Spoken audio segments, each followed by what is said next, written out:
They're thinking about becoming teachers, and she's what we call a double Bronco.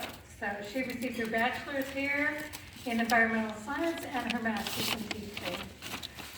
She's taught middle school science for 4 years and 3 years at Adventure STEM in Oak Grove.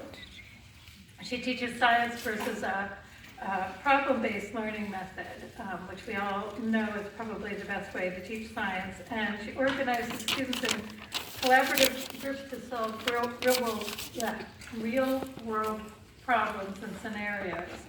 She likes to utilize technology and hands-on activities to engage her students. In 2016, as a relatively new teacher, Bianca received the Elijah McCoy Innovator Award from the Allied Dreamkeepers program. That's wonderful. So Bianca will be talking to us today on how to personalize units using problem-based learning. Thank you.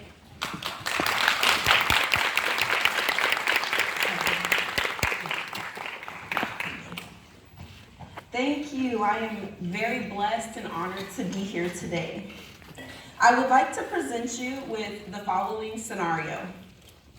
My husband and I pull up to the McDonald's drive-thru. Now, we're two different people. We don't like the same thing, so he gets the triple cheeseburger without the onions, and I get chicken nuggets with barbecue sauce.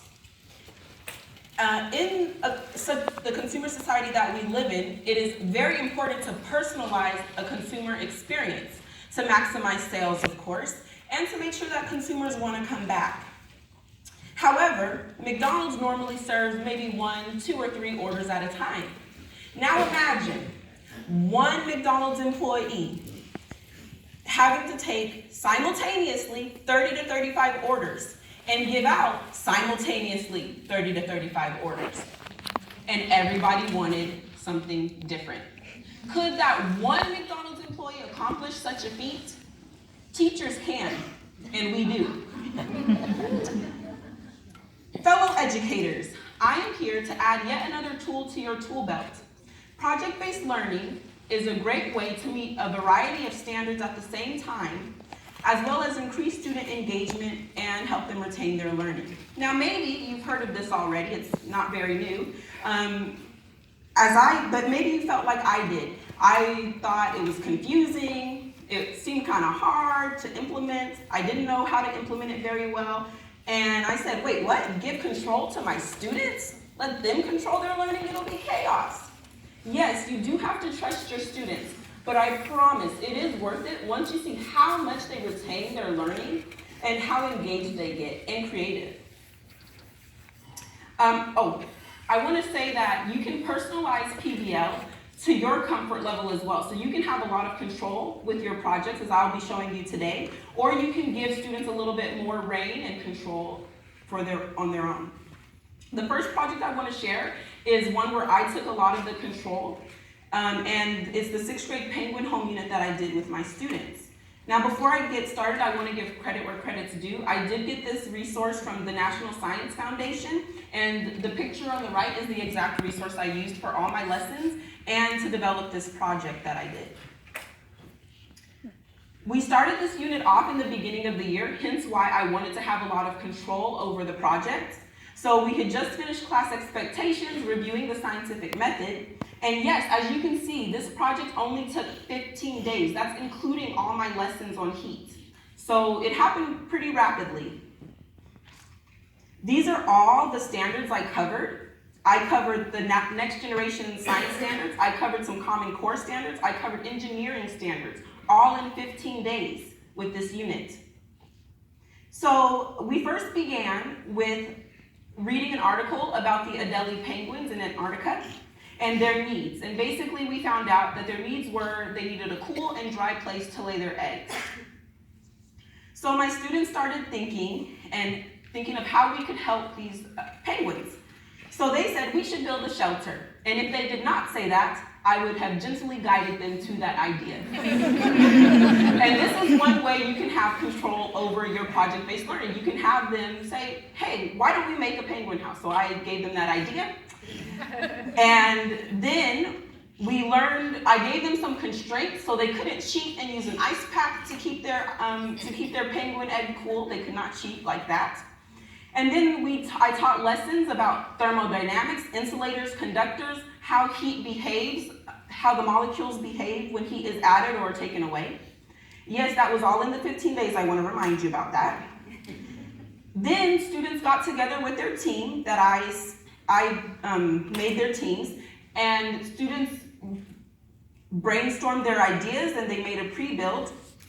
This is an example of my students' prototypes that they created.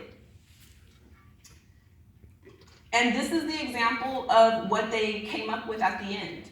So as you can see, even though all of them had to build a penguin home, they came up and they built their ideas in very different ways. Some got really creative with the color, their shapes were different. After they built it, we tested out their ideas. So we used the ice cube as the penguin egg, and we laid their house out in the sun. And every 10 minutes, we would take the temperature of their egg. Afterwards, we talked about the results. We talked about discrepancies in the data. We talked about what we could do to improve the design. And this is the exact rubric I used to grade this project. The second project I want to share with you today is my 5th grade space systems project. This is one we did at the end of the year. We had already covered stars, planets, and all, things to do with space systems. And this took 28 days to do the lessons and the project. So it took a little bit longer. These are the standards I covered. So as you can see, I covered the next generation science standards as well as Common Core. I started off by showing a video on stars and constellations, but I didn't teach a formal lesson on constellations. So just keep in mind, they only knew about stars and they only knew about planets and gravity and how it kind of works, but they did not know anything about constellations. And I did not teach a formal lesson on it because this is one where I wanted them to learn and do the research on their own. So they got to pick the constellation that they wanted to research. They got to pick whether they worked with a partner or alone. And they got to choose who their partner was. Now remember, this is towards the end of the year, so they know my expectations by now on projects and whatnot. Then they used the websites to do some research on their constellations, but they could also find other resources and search the internet for information on their constellation.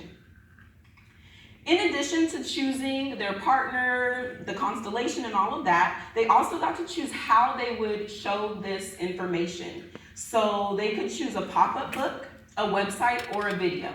And as you can see from this clip here, they all had the same information in their product. Here's an example of my 5th graders' pop-up books. As you can see, they got to be very creative with them, and the girls really had a great time with this. Here's an example of a website that my students created, and this group actually was so passionate about this project that they did 2 constellations. And this is an example, just a quick clip of a video that one of my students made on her constellation. I used this same rubric to grade. At the top it says 15 points each for each box, so I used this rubric to grade their project, and they had this ahead of time, so they knew how I was grading everything. So as you can see, PBL, you can customize it to your own comfort level. You can have a lot of control, or you can give students a lot of choice. It's up to you. You can cover an array of standards. And students really get excited and passionate about their learning. I know I covered a lot today, so if you have any further questions, please feel free to reach out via LinkedIn or my email. Thank you.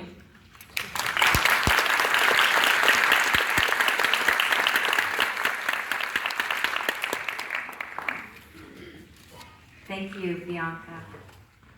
Just listening to Bianca, I feel like she really underscored so many of the themes of today. As educators, we need to take back our profession and yet at the same time facilitate learning